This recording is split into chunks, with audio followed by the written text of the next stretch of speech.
This is 5.7K HDR video, 30 FPS, and is reframed to 1080p because this is the maximum you can get out of this. The panning and tilting is created in post.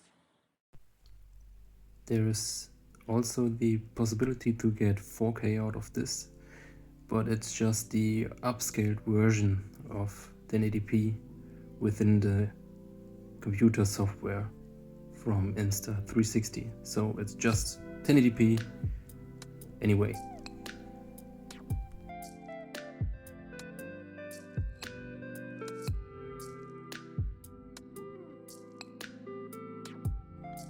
"8K time-lapse sounds good, and I thought it's big enough in the wide angle to get at least 2.7K or maybe 4K, but you don't.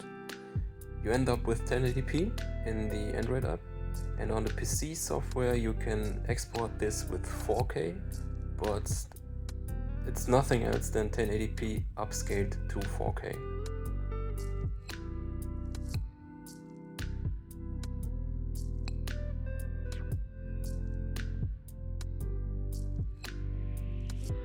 This is an example of how the image quality is getting affected by cropping in the image.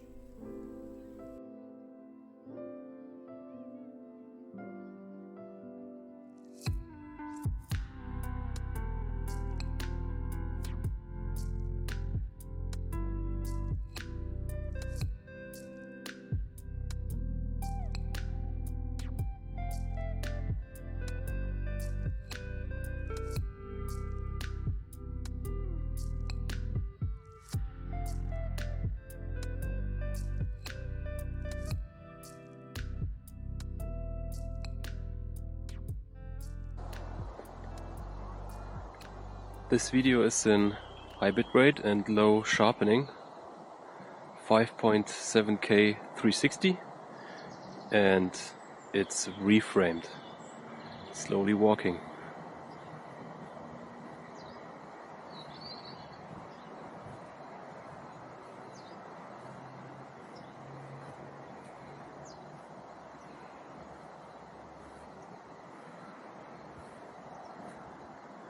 I won't move the camera. Panning and tilting is created within the reframing.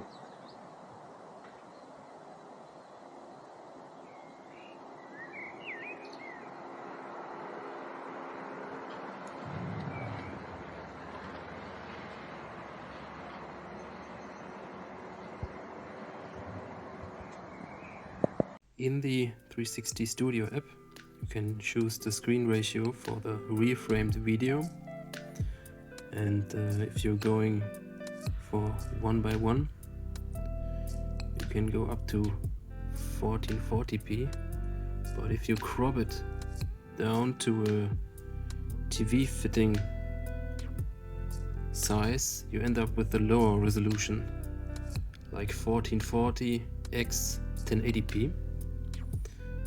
So I would recommend to go for the 16:9 to get real Full HD. There is one extra screen ratio for the reframed video, 2.35:1.